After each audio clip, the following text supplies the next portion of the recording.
ಆವಾಗ ಒಂದು ಸ್ಟ್ಯಾಟಿಸ್ಟಿಕ್ಸನ್ನು ನೋಡಿದೆ ನಾನು. ಒಂದಿನ ಟಿ ವಿನಲ್ಲಿ ನಡೀತಾ ಇತ್ತು. ಅದನ್ನು ನೋಡಿಬಿಟ್ಟು ನಂಗೆ ಶಾಕ್ ಆಯಿತು. ಯಾಕೆ ಈ ಥರ ಹೆಣ್ಣು ಮಕ್ಕಳು ಪೀರಿಯಡ್ಸ್ ಆದಾಗ ಅವರು ಏನೇನೋ ಏನೋ ಪ್ರಾಡಕ್ಟ್ಸನ್ನು ಯೂಸ್ ಮಾಡ್ತಾಯಿದ್ರು.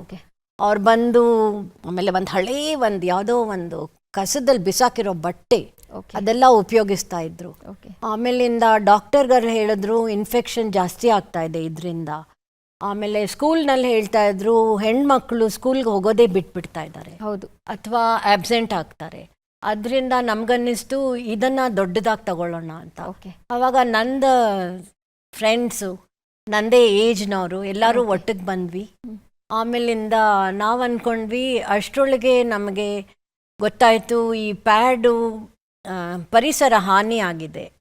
ಈ ಮಾರ್ಕೆಟಲ್ಲಿ ಸಿಗತ್ತಲ್ಲ, ಹೌದು, ಅದು ಉಪಯೋಗಿಸೋದು ಬಿಸಾಕೋದು, ಉಪಯೋಗಿಸೋದು ಬಿಸಾಕೋದು. ಇವಾಗ ಏನಾಗಿದೆ ಮೇಡಮ್, ಈ ಪ್ಯಾಡ್ ಬಗ್ಗೆ ಎಷ್ಟೋ ಜನಕ್ಕೆ ಅವೇರ್ನೆಸ್ಗಳು ಗೊತ್ತಿಲ್ಲ. ಯಾಕಂದ್ರೆ ಇಂದಿನ ಜೀವನ ಶೈಲಿ ಇರಬಹುದು, ಪ್ರತಿಯೊಬ್ರು ಕೂಡ ಕೆಲ್ಸಕ್ಕೆ ಹೋಗ್ತಾರೆ, ಅವಸರದ ದಾವಂತದಲ್ಲಿರ್ತಾರೆ, ಏನ್ ಮಾಡಬೇಕು ಅಂತ ಗೊತ್ತಾಗಲ್ಲ. ಏನ್ ಮಾಡ್ತಾರೆ, ಪ್ಯಾಡ್ಗಳನ್ನ ಒಂದು ಪ್ಲಾಸ್ಟಿಕ್ ಕವರಲ್ಲಿ ಕಟ್ತಾರೆ, ಅದನ್ನ ತೆಗೆದು ಬಿಸಾಕ್ತಾರೆ. ಅದರಿಂದ ಯಾವ ರೀತಿಯಾದ ಪರಿಸರ ಹಾಳಾಗುತ್ತೆ ಅಂತ ಹೇಳ್ಬಿಟ್ಟು ಅವ್ರಿಗೆ ಯೋಚನೆ ಇರೋದಿಲ್ಲ. ಸೊ ಇದ್ರ ಬಗ್ಗೆ ಸ್ವಲ್ಪ ಮಾಹಿತಿಯನ್ನ ಕೊಡಿ ನಮ್ಮ ವೀಕ್ಷಕರಿಗೆ.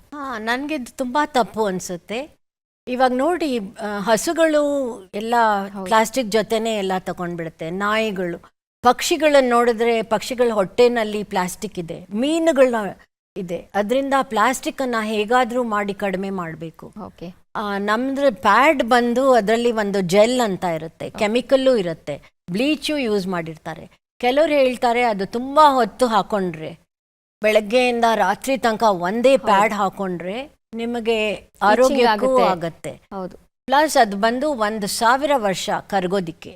ಅದರಿಂದ ನಿಮ್ಗೇನು ಅನ್ಸುತ್ತೆ, ತಪ್ಪಲ್ವಾ? ಖಂಡಿತ. ನಿಮ್ಮ ಮೊಮ್ಮಕ್ಕಳು ಅವ್ರ ಬಗ್ಗೆ ಯೋಚಿಸಿ.